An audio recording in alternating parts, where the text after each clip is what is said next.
Madame, Monsieur, bonsoir. Bienvenue au 20h30. Voici les titres du journal ce soir. Budget d'investissement public, une enveloppe en hausse, des projets majeurs à conduire et des résultats attendus pour le bien-être des populations. Plein feu ce soir sur les priorités du BIP 2020 et les conditions de sa bonne exécution. Double scrutin du 9 février 2020. Des stratégies sont pensées et les préparatifs s'intensifient dans l'optique de la campagne qui démarre dès samedi prochain dans 6 jours.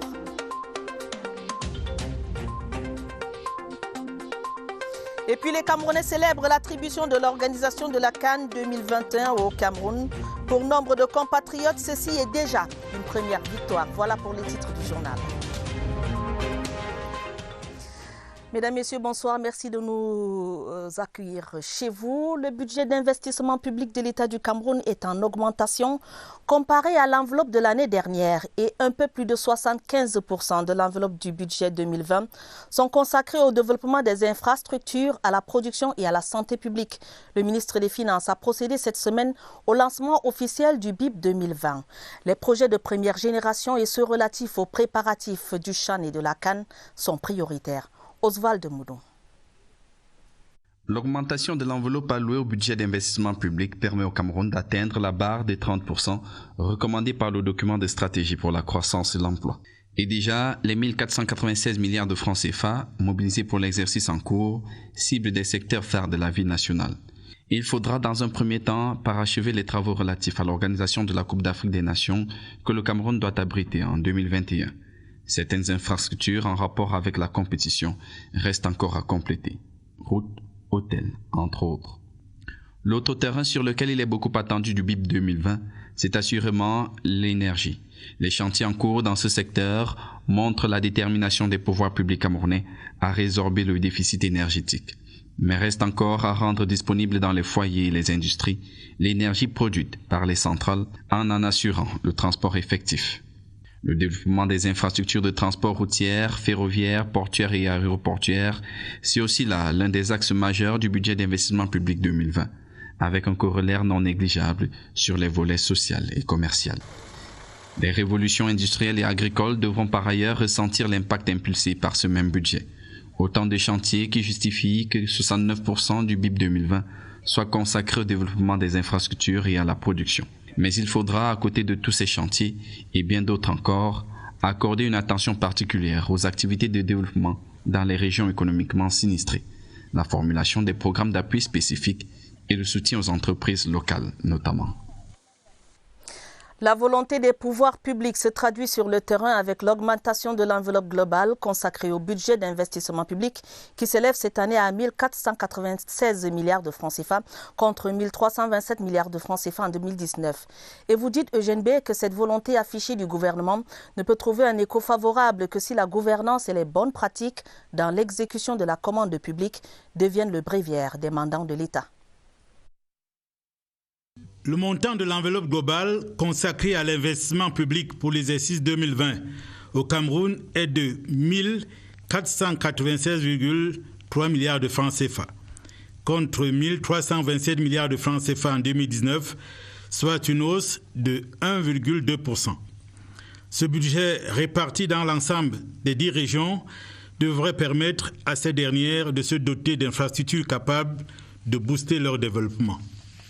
Mais il se trouve que pour bon nombre de chefs d'entreprise au Cameroun, la commande publique reste encore perçue comme un gâteau à partager entre copains n'ayant la plupart du temps aucune compétence ni référence. La conséquence coule de source, le très faible taux d'exécution du BIP observé depuis quelques années. Certaines régions franchissent péniblement la barre de 30%. Les pouvoirs publics veulent en 2020 remettre le train sur les rails.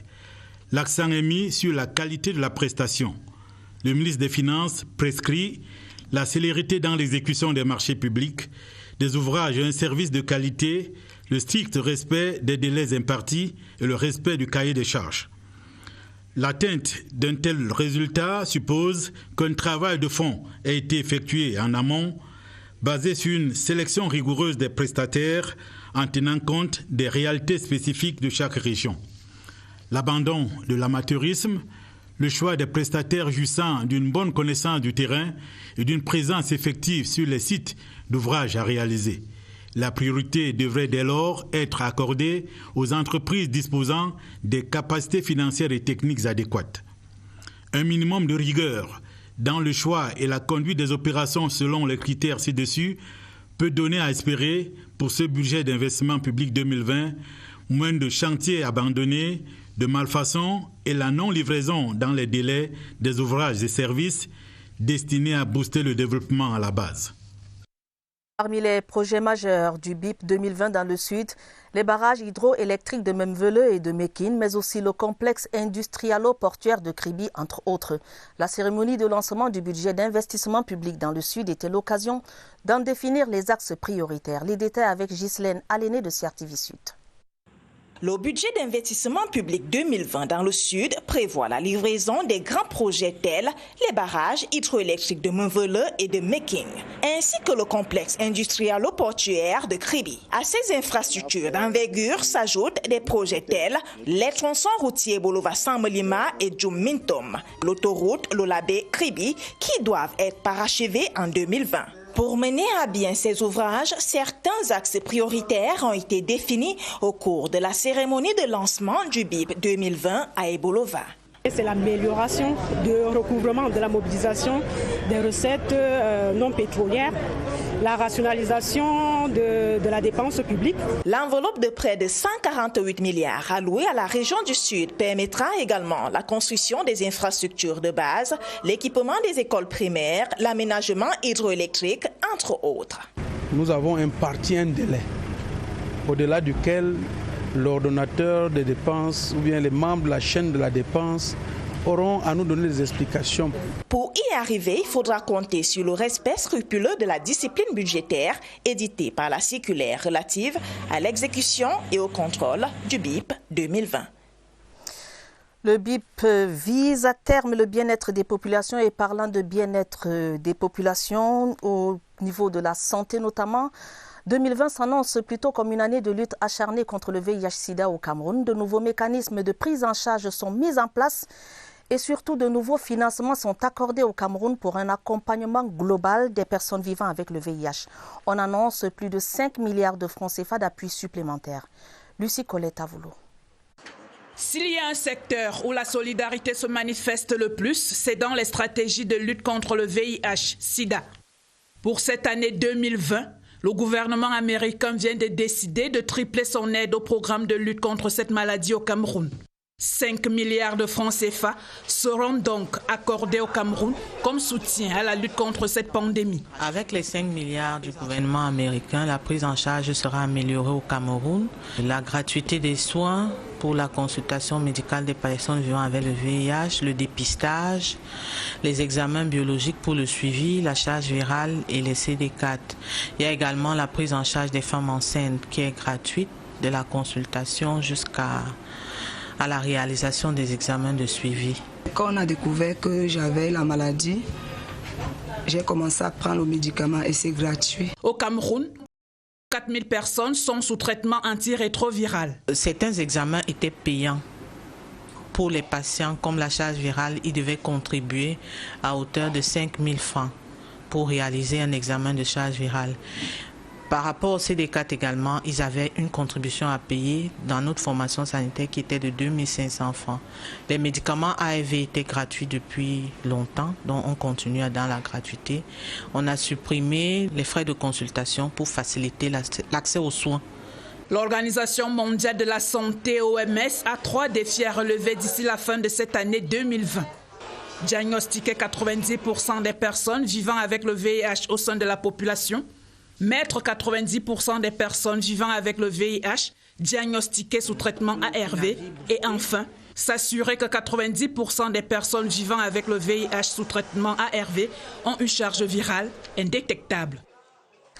Cette information pas du tout gaie qui nous parvient de la Sanaga-Maritime, région du littoral. Un pont a cédé au moment de la traversée d'un camion qui transportait une trentaine de personnes. Le bilan provisoire de cet accident fait état de 7 morts et de plusieurs blessés. Le préfet de la Sanaga-Maritime et son état-major sont descendus sur les lieux du drame. Une équipe de CRTV Littoral a effectué le déplacement de Massok. Nous aurons de plus amples informations dans nos prochaines éditions d'information. L'État du Cameroun et ses partenaires sont disposés à améliorer les conditions de vie des réfugiés et déplacés internes des camps de Minawao et de Zamaï dans la région de l'extrême nord. Une commission interministérielle s'est rendue sur place aux fins de recenser les difficultés auxquelles ces réfugiés font face au quotidien. Voici le reportage de Malmoussa, le doublesse de CRTV Extrême Nord. Les réfugiés nigérians, estimés à plus de 62 000 selon le Haut Commissariat des Nations Unies pour les réfugiés, et les populations locales ayant abandonné leur village sous la pression des terroristes, sont certes en sécurité, mais vivent dans des conditions précaires malgré les efforts des pouvoirs publics et de leurs partenaires. En tant que réfugiés, on dépense seulement de ce qu'on nous donne par mois. Pour compléter, il faut faire toi-même.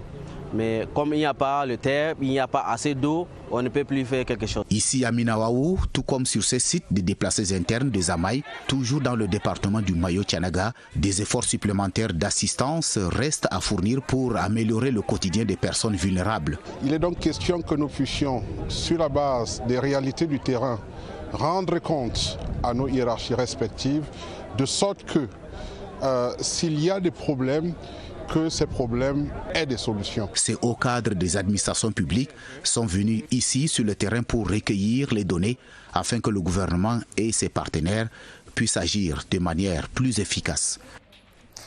La suite de notre série sur la régie du terminal à conteneurs du port de Douala-Bonabiri. Arrêt ce soir sur le système d'exploitation. Le Navis est un nouveau logiciel de contrôle des opérations installé avec succès.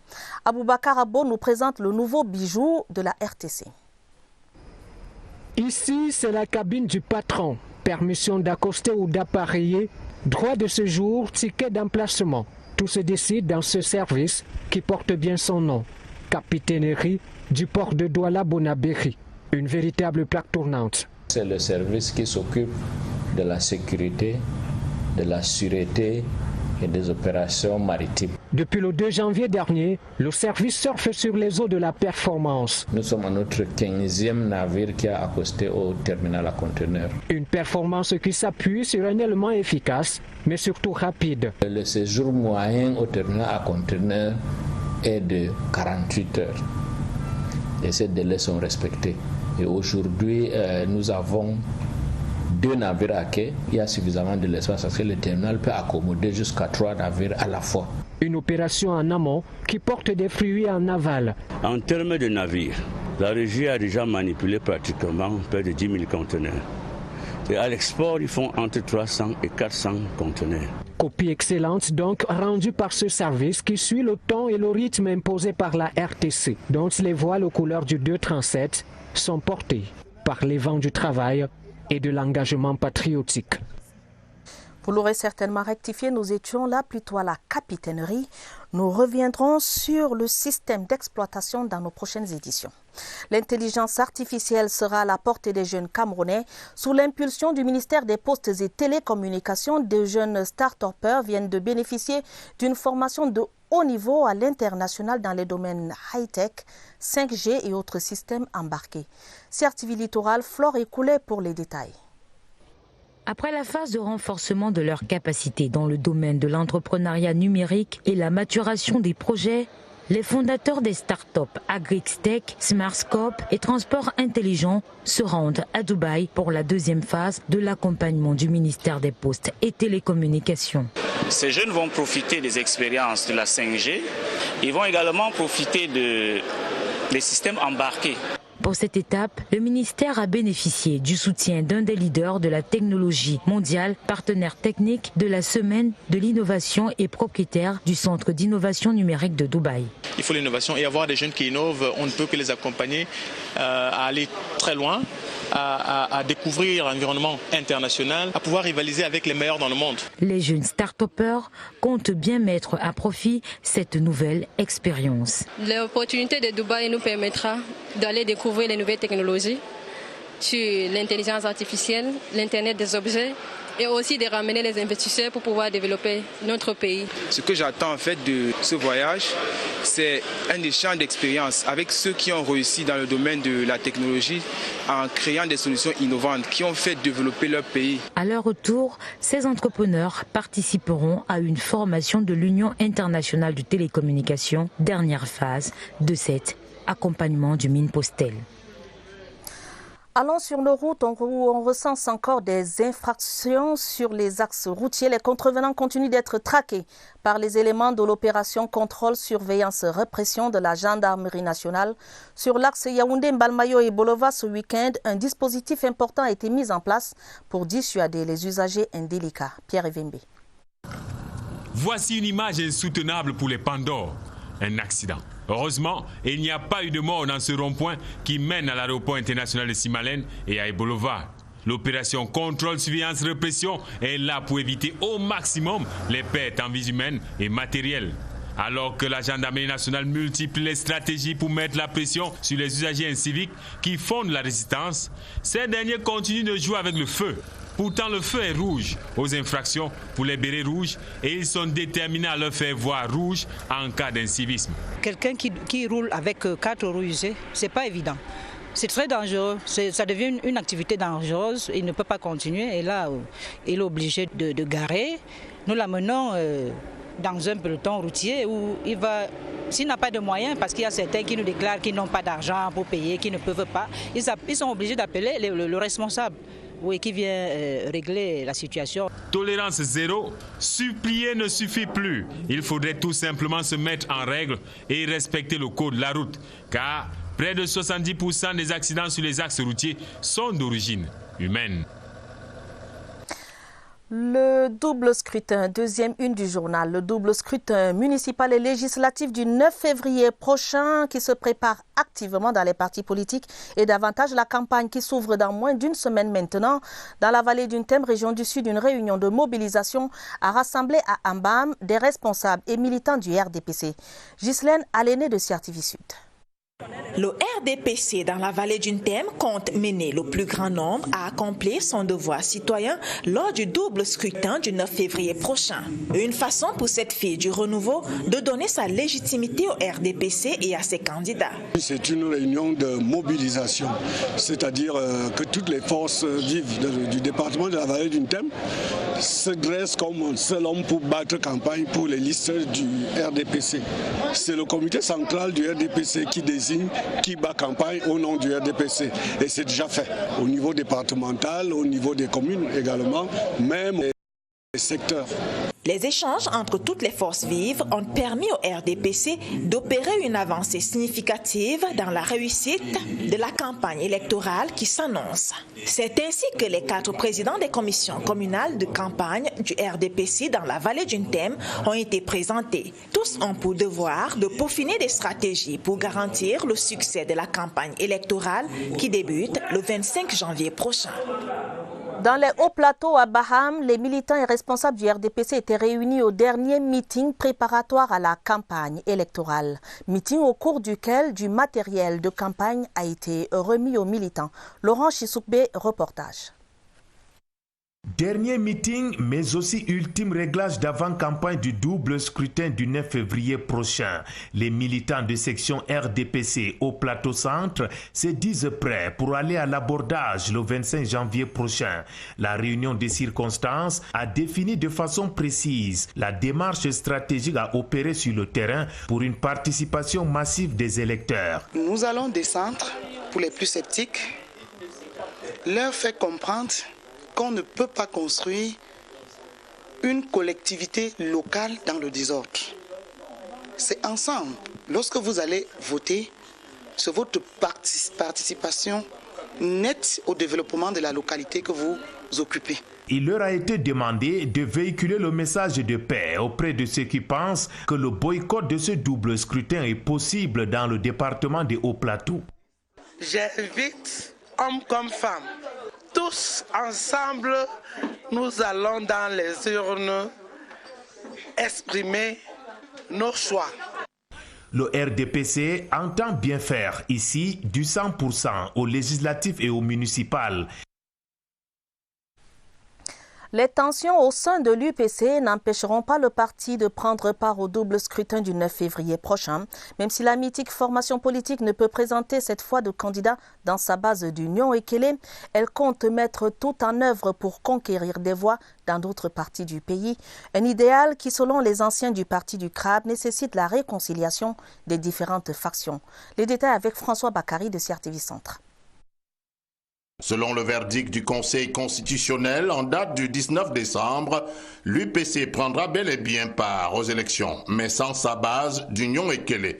C'est un fait inédit. Nous prenons cela en considération pour transformer cette expérience en sagesse pour mieux relever les défis du futur. Là, on est buté à un séisme politique. Tout ce qui se passe là, tout le monde entier voit ça. Une situation de crise que déplorent les anciens qui estiment par ailleurs que le temps est venu de rassembler les factions. Et qu'ils consultent ceux qui ont commencé l'UPC, ils sont encore là, qui ne croient pas que la solution viendra d'ailleurs pour concilier l'UPC.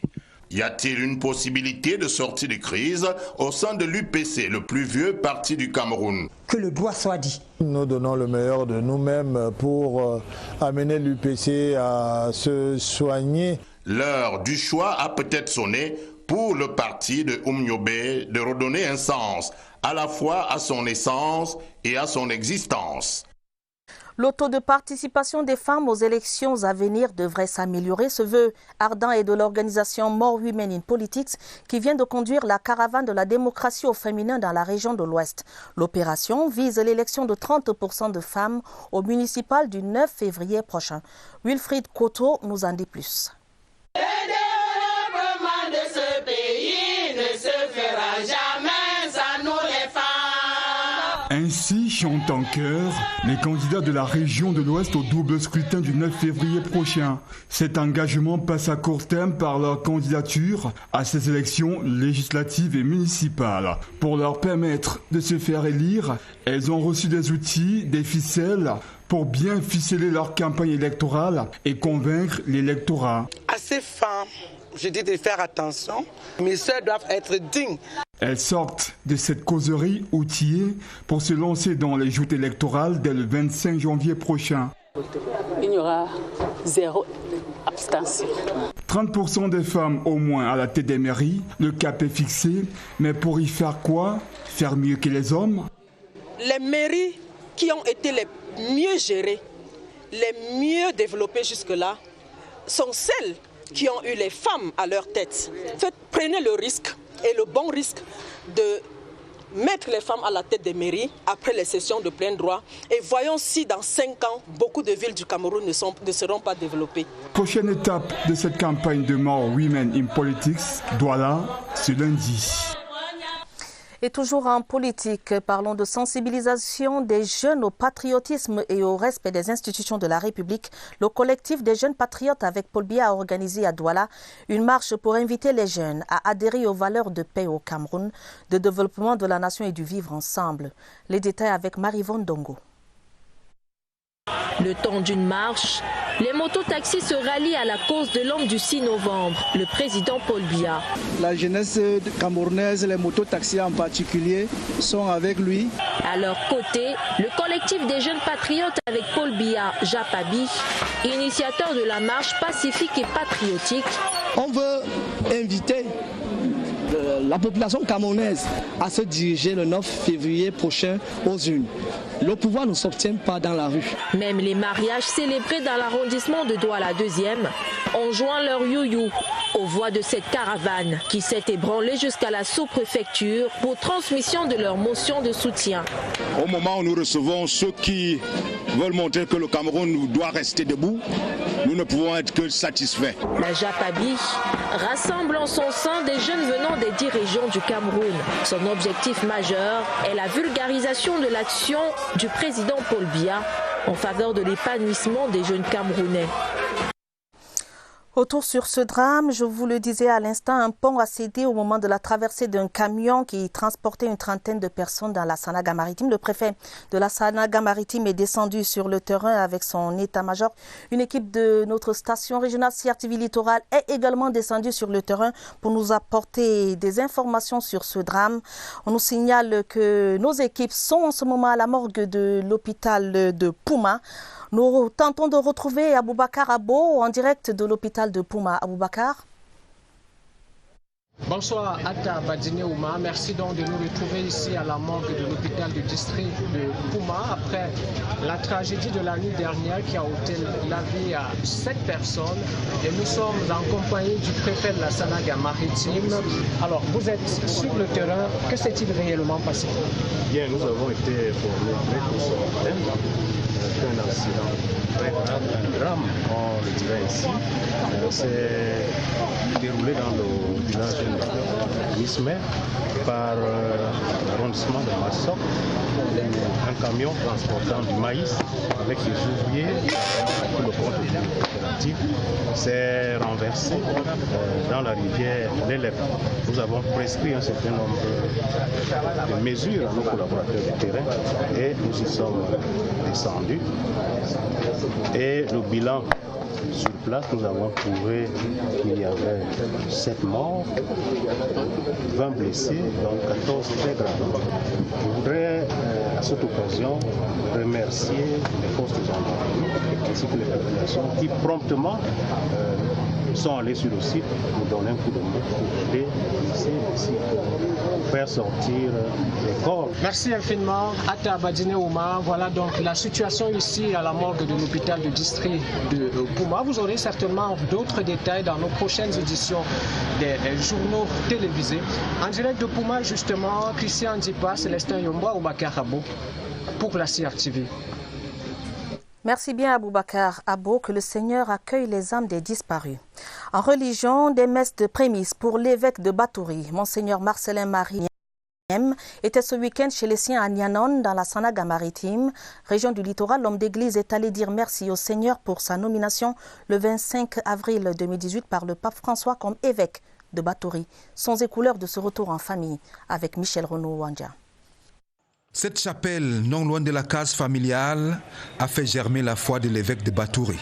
Nommé à cette charge le 25 avril 2018 par le pape François, Monseigneur Marcelin Marie Ndabnyem a tenu à dire merci au Seigneur. En la paroisse de l'Orbikoy, la messe pontificale, dite pour cette occasion, a permis de revisiter son parcours. Je suis revenu ici au village rendre grâce à Dieu pour son amour et le louer pour sa bonté. À Mbaye, son village natal, la célébration eucharistique a réuni la famille nucléaire, le clergé et nombreuses élites. Nous sommes très honorés. Vous voyez à quel endroit sort un évêque. Pour nous, c'est une merveille de Dieu. C'est Dieu qui sait comment il organise ces choses. Il a son agenda. Nous ne sommes que ses instruments. Au cours de la prédication de circonstances, Monseigneur Paul Lonchi Kene, l'évêque de Okadouma, a demandé aux fidèles de faire davantage confiance au Christ. C'est mon voisin le plus proche. Il est à 200 km de moi. Je me réjouis d'être avec lui à la périphérie des périphéries pour l'annonce de l'Évangile. Le retour aux sources de Monseigneur Marcelin Marie Ndabnyem valait bien son pesant d'or. L'association des femmes ressortissantes d'un SOR Bati Women Association du département du Buy, région du Nord-Ouest, rendait grâce à Dieu pour l'année 2019 et lui confiait la nouvelle année. La célébration eucharistique a eu lieu ce dimanche à la paroisse de baptême de Jésus et de Saint-Ambroise de la Cité Verte à Yaoundé. Laetitia Ounana. Les mains chargées de vivres et sous des pas rythmés par les cantiques Lomsor, les membres de l'Anso Bati Women's Association convergent vers l'autel du Seigneur pour leur action de grâce. 2019 2019 a été difficile, mais bénéfique au plan humain. Remercions aussi Dieu. Chaque femme Sobati a reçu minimum de 10 déplacés chez elle. Et ça nous a rendu notre tâche difficile parce que les ressources qu'on devait mettre à côté pour renforcer nos objectifs, on était diversifiés pour aider les déplacés. Cette année, elles ont choisi l'église du baptême de Jésus de la Cité Verte. Motif, leur fils est le nouveau curé de cette paroisse. Danse Nto'o pour le père Chin Godlove.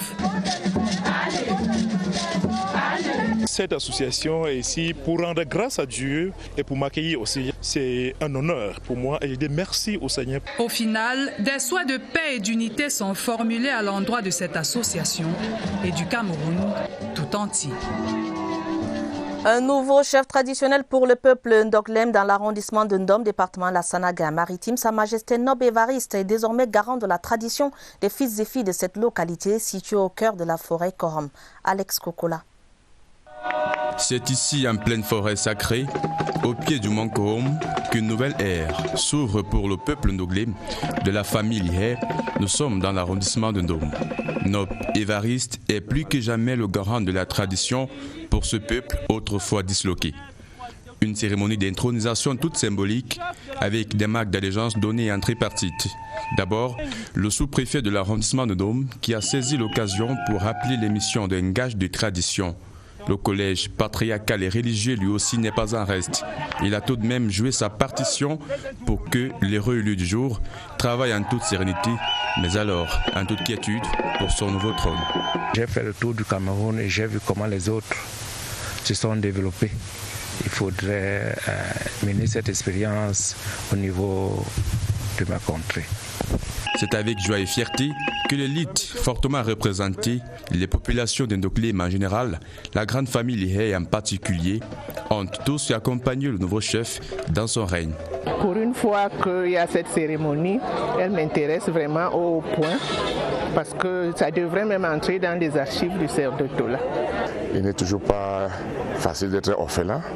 Aujourd'hui, nous avons un nouveau chef et le message que je peux adresser au chef, c'est un message de rassemblement.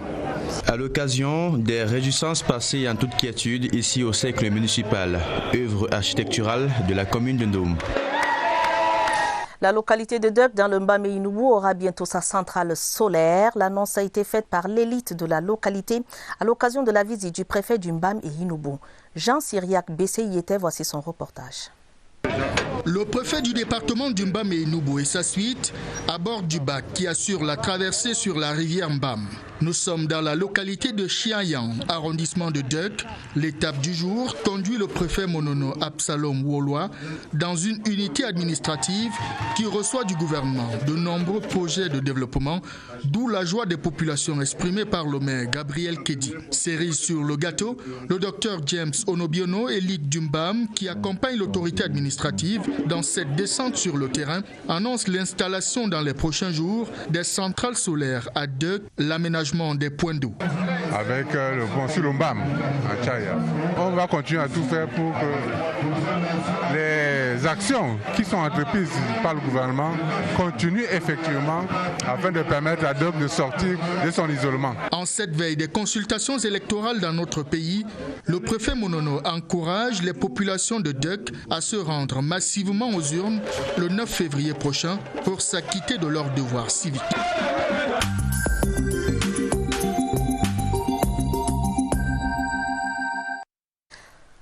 L'artiste de la semaine nous vient de la région du sud-ouest. Mola Mongombe, alias le roi Soleil Basse, voit déjà la lumière du soleil dans son registre de prédilection, l'afro-jazz, en suivant les pas des plus connus tels Manu Dibango, Charlotte Dipanda ou encore Henri Dikongue. Le jeune artiste musicien espère lui aussi être un digne représentant du Cameroun musical à l'échelle planétaire. L'artiste de la semaine nous est présenté par Roger Samaki Poro de CRTV Sud-Ouest. À peine la trentaine entamée, Mola Mongombe compte déjà parmi les artistes qui font la fierté du Sud-Ouest. Mola Mongombe, le roi Soleil Basse, c'est un enfant qui est né à Boya, Pakwere, 100%. Je fais de l'afro-jazz, mais ce que moi je fais, c'est le Ndjoku Jazz. Novembre 2018, j'ai sorti le premier album Motimbeli. Ses débuts dans la musique, c'est une histoire de passion. Je suis né dans une famille de la musique. J'ai grandi dans l'église, là où on fait le choral, la cappella, musique traditionnelle. Et après, j'ai commencé à faire des cabarets, là où je chantais les bois-lotins et tout ça, les chansons là. Le Roi Soleil Basse a collaboré avec de nombreux artistes. J'avais le concert avec Henri Dikongué, ça fait un mois déjà, en décembre. Henri Dikongué, Hevin Gebo. J'ai aussi trouvé les grands musiciens du monde, comme Tchèque Tidiane qui venait de Mali. On était à Douala, on a fait le masterclass avec André Manga et tout. Donc, février, on va sortir un single qui va sortir moi et Hevin Gebo. C'est le nouvel projet que nous sommes en train de travailler. Que moi, j'ai les modèles comme Bona, comme Mbappé, comme Henri Dikongué, comme Charlotte Dipanda, comme Manu Dibango. Dans une région du sud-ouest qui sort progressivement de la crise, les mélodies de ce jeune artiste adoucissent les mœurs et consolent les cœurs des populations locales. «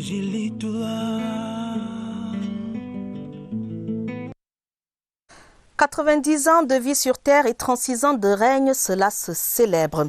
Le patriarche Mwele Kombi, chef traditionnel Bonandja Sigabonjo dans l'Unkam, à Yabassi a été honoré par les siens et sacré, chevalier de l'ordre national de la valeur par la patrie.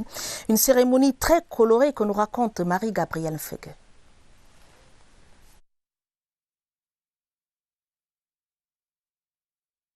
Pouvoir, celui de l'âge et celui des traditions. Guillaume Mwele Kombi, 90 ans, est chef des Bonandja Sigambonjo depuis 36 ans. Un record de longévité et d'action salué par ses sujets et par la nation tout entière. Et c'est à juste titre qu'il reçoit la médaille de l'ordre national de la valeur. Au nom du président de la République, l'instant se veut solennel avec une bonne dose de notre culture.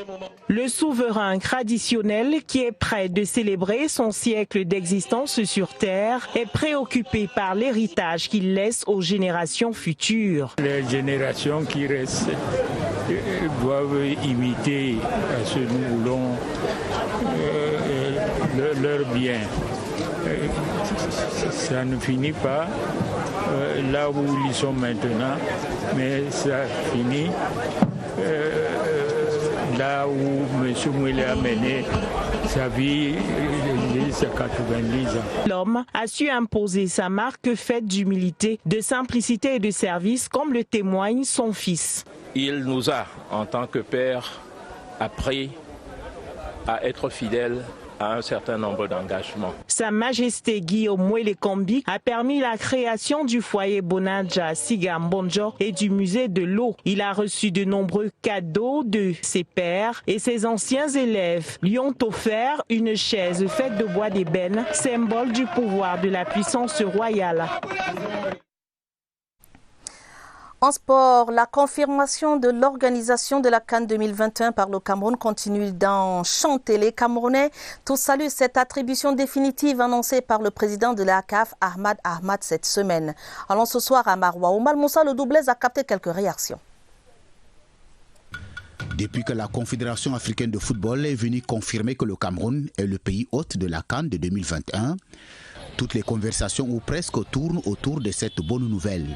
Dans le rue de Maroua, l'on a visiblement du mal à cacher sa satisfaction. À l'extrême nord ici, nous sommes près de Garoua. Et nous tous, on va se rendre là-bas pour assister à la fête.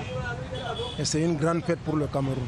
C'est officiel, on va faire la CAN au Cameroun. Je pense que c'est bien et que nous remercions le président de la République. Pas question de glissement maintenant, la CAN c'est pour nous. Nous sommes vraiment très satisfaits. Et nous demandons aussi aux responsables qui sont chargés de ces chantiers de se mettre au travail. C'est tout le Cameroun qui salue cet engagement du chef de l'État. Et c'est tout le Cameroun et tous les Camerounais qui croient à cet événement et qui croient au président de la République. Que chacun prend son travail en main, n'est pas reculer de temps en temps, oublier le travail à ce qu'encore qu'on nous dise que le Cameroun n'a pas tenu sa parole. Rendez-vous en janvier et février 2021. Même enthousiasme habite les populations de la région du Soleil Levant. La bonne nouvelle de l'organisation de la prochaine CAN a provoqué le soulagement et la joie des réactions d'habitants de Bertois rassemblés dans ce reportage de Georges Alain et Yango. L'année d'attente avant le coup d'envoi de la compétition ne refroidit en rien la joie et la ferveur qui animent les mordus de foot de la capitale de l'Est. On est très content parce que l'essentiel était que ça soit d'abord confirmé, peu importe le mois. C'est avec beaucoup de joie que cette nouvelle nous est parvenue. La CAN 2021 s'annonce bien sucrée, notamment pour les opérateurs économiques. Pour ce qui est du mois de janvier à février, pour l'opérateur économique qui n'aura pas pu faire ses chiffres, pourra donc se rattraper pendant cette CAN, vu l'affluence qu'il y aura avec les touristes dans la ville et dans tout le Cameroun entier. La distance entre le soleil levant et les localités devant abriter la prochaine CAN est loin d'être une contrainte pour ces amoureux du ballon rond, déjà pressés de voir en face leur star préféré. J'aimerais voir Mohamed Salah en face, Sadio Mané et tous les stars du football africain. Le travail doit être maintenant intense pour prouver que ce que le président de la CAF a dit est une réalité et que les pouvoirs publics ont pris vraiment les dispositions pour que cette CAN se tienne. Janvier 2021, on n'y est pas encore, mais dans tous les cœurs et esprits des habitants du soleil levant, la CAN a déjà commencé. Ainsi va le Cameroun, Madame, Messieurs, c'est la fin du 20h30, préparé avec la collaboration de Franck Evina, Alex Kokola et Mirabel Tala. Prochain rendez-vous avec l'information minuit, vous serez en compagnie de Georges, Marcel Messila et Gilbert Onguenem. Pour les éditions de la semaine, retrouvez dès demain 20h30 Aden Bala. Madame, Messieurs, votre fidélité nous honore. Bonne soirée et bon début de semaine à tous.